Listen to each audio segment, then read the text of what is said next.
اپنے آقا کے اخلاق پر، اپنے آقا کے کردار پر، اپنے آقا کے دل پر، اپنے آقا کی انسانیت دوستی پر، اپنے آقا کی مانوتا سے محبت پر قربان جائیں ہم۔ آپ نے فرمایا اللہم اہدی قومی فإنہم لا یعلمون، کہ اللہ یہ میری قوم کے لوگ مجھے نہیں جانتے ہیں، میرا مقام نہیں جانتے ہیں، میرا رتبہ نہیں جانتے ہیں، اس لیے انہوں نے میرے ساتھ یہ سلوک کیا ہے۔ اے اللہ ان کو ہلاک نہ کیجئے، بلکہ اے اللہ میں آپ سے دعا کرتا ہوں کہ آپ ان کو ہدایت عطا فرمائیں۔ ہدایت کسے کہتے ہیں؟ ہدایت کسے کہتے ہیں؟ ہدایت کہتے ہیں کہ خدا پروردگار ایشور پرمیشور ہمیں ستیہ مارگ درشن کروا دے، اس کا نام ہدایت ہے۔ اور ہر منشیہ کو، ہر انسان کو اپنے مالک سے یہ دعا کرنی چاہیے کہ اے مالک ہمیں صحیح راستہ دکھا دے۔ اگر ہدایت ہوگی، مالک کا ڈر ہوگا، ایشور کا اور اللہ کا اور گاڈ کا بھے ہوگا، خوف ہوگا، تو آپ یاد رکھیے سماج کے اندر سدھار ہوگا۔ اور اگر دل میں انسانوں کے اللہ کا اور مالک کا خوف نہیں ہوگا تو آپ یاد رکھیے کیمرے چاہے جتنے لگا دیے جائیں، چاہے ہر چوراہے پہ کیمرہ لگا دیا جائے، چاہے 112 نمبر دن بھر اور رات بھر گشت کرتی رہے، لیکن برائیاں بڑھتی چلی جائیں گی۔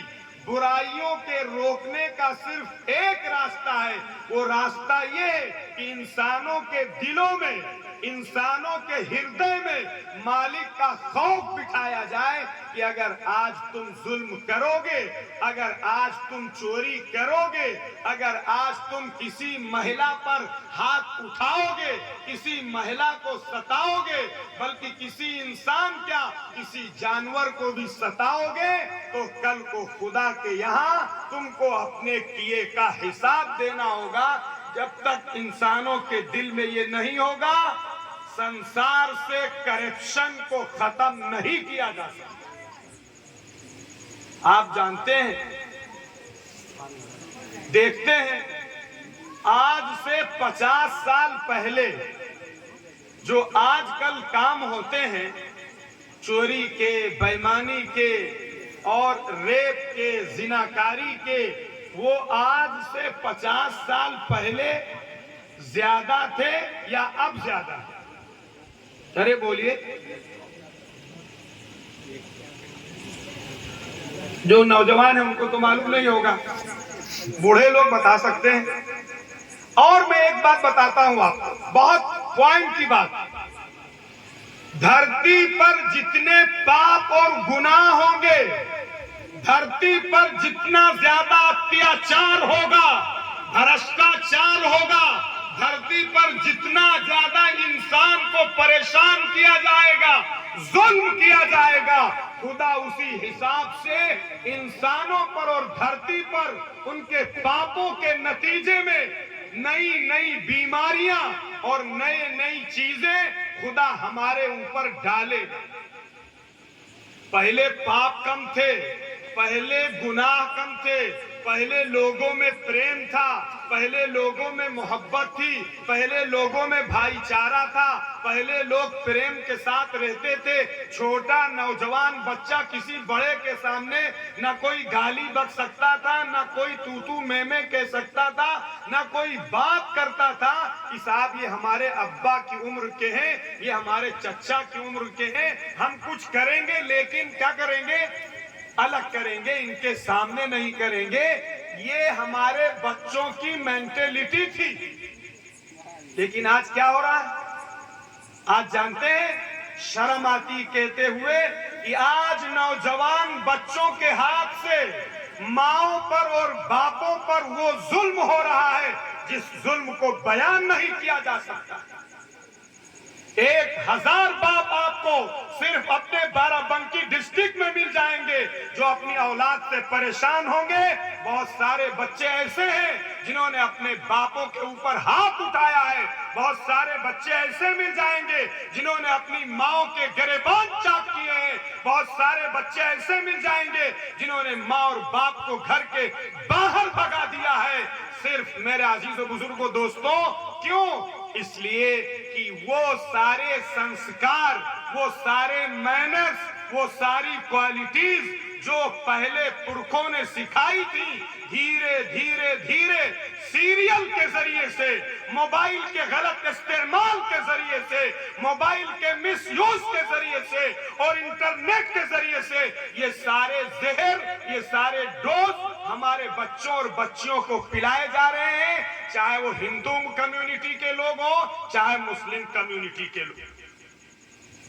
یہ یاد رکھیے آپ، جیسے جیسے دھرتی پر گناہ کیے جائیں گے ویسی ویسی بیماریاں خدا دھرتی پر ڈالے گا۔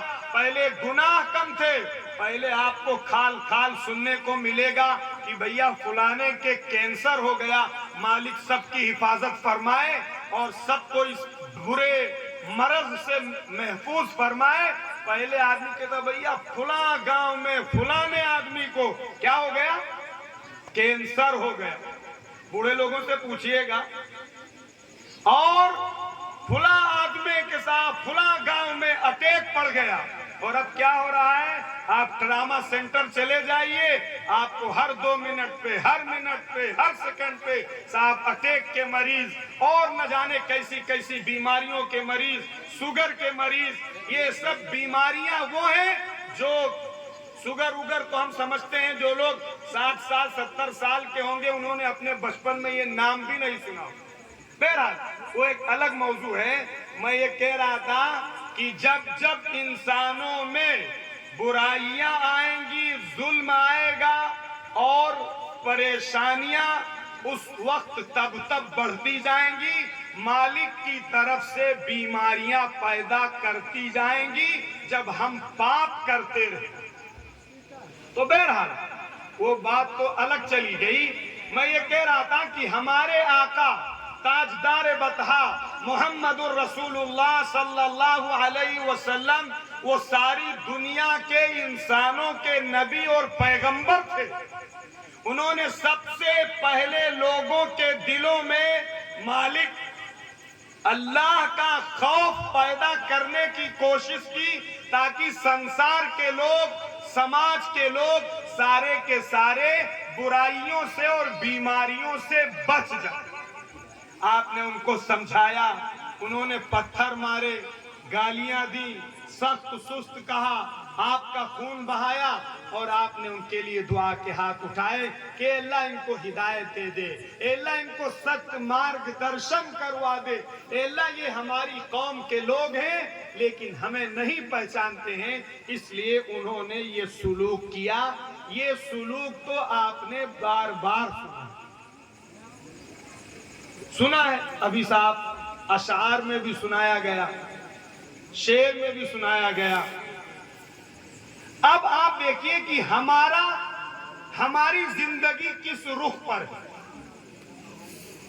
یہ تو لے لے کے ہماری بات کرنے میں ہم کو ڈسٹرب ہو رہا ہے، یہ آپ کی محبت ہے۔ تو میں یہ کہہ رہا تھا کہ ہماری زندگی کیا ہے؟